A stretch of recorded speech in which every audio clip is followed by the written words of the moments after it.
Oh, patingin nga. Ay, medyo magayon dito niya.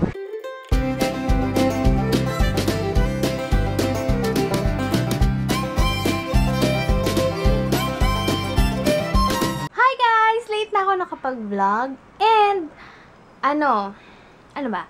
So, hindi ko alam kung umpisa ko na yung aking, kasi may gusto ko sabihin pero hindi pa pwede. Pero, yeah. Ito na lang yung pwede ko sabihin. May nag-send sa akin ng package. Gusto niya i-try ko yung kanilang products. And, it's a soap. Ito, Mulberry Blend. Ayaw mag-focus. Intense Whitening Soap. Tapos, itong isa, Superior Whitening Soap. I think merong isa dito na micro-peeling yung effect. Yon. And yung ito yung favorite, hindi pa naman favorite, pero gusto kong i-try to. Sobrang excited na ako i-try to. Kasi, di ba madami akong whiteheads and blackheads, and, gusto ko talaga silang as in ma-clear out. As in, kahit isa wala. Tapos gusto ko mag-close na. Hindi ko alam kung effective, pero ita-try ko, and, pag nakita ko na yung result niya, i-re-reviewin ko. I swear. And, hindi ko alam kung, nakalimutan ko, pero sinabi niya, nakalimutan ko lang kung saang bansa galing. Pero ito yung sulat niya. Yan. Tapos, nakakatuwa kasi, sinulat niya pa talaga yung instructions. Tapos, may letter pa ako. Thank you so much. Nabasa ko yung letter, and maraming salamat. Sweet.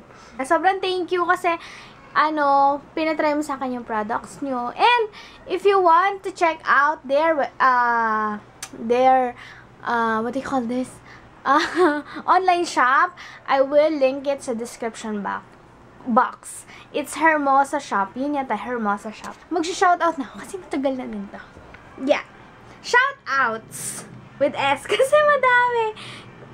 Hindi naman kadamihan, pero for me, madami.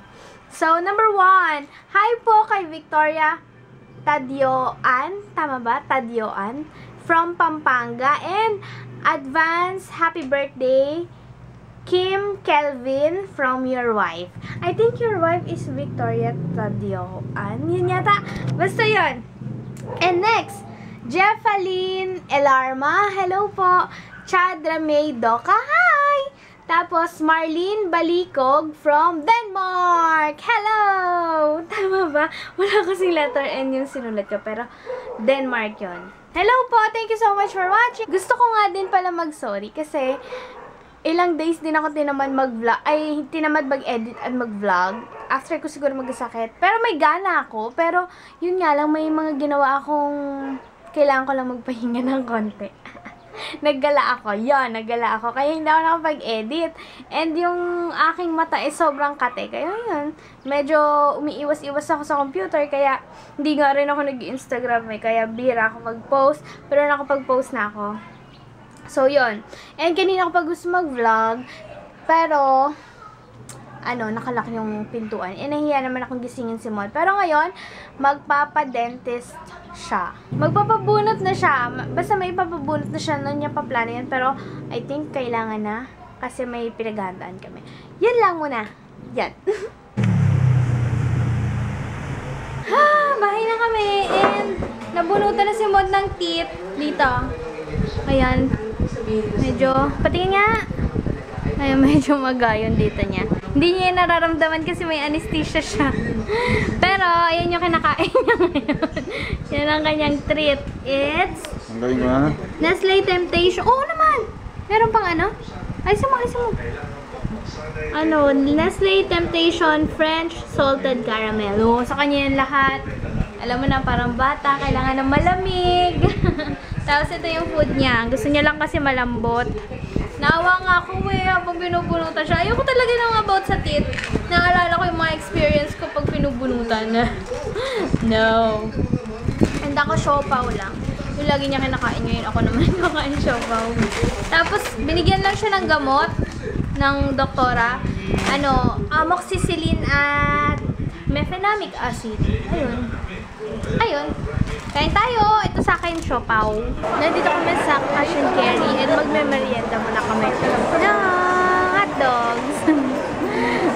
ito, avocado. Yan. Feeling kasi namin hindi na kami aabot dun sa pupuntahan namin. Kaya dito na kami dumiretso. Naalala ko na yung sasabihin ko, hindi ako makapag-edit, hindi ako makanood ng YouTube videos, kahit ano, hindi ako makaupo sa aking laptop kasi wala akong time. And yung mga dapat iupo ko sa laptop, gagawin ko na lang ng gawaing bahay. Ganun ang buhay ngayon. Punta kami sa ATC and may pinapanood kaming challenge ng Mountain Athletes or North Face. Ayan. Tapos kailangan niyang i-beat yung 2 minutes and 55 seconds. Si Mon gusto. Kaso nahihiya daw siya sa dami ng taong nanonood. Gusto ni Mamoy. Tawa na. Yawa. Pero gusto niya talaga. Nahiya lang siya sa mga tao. You can do it! Go!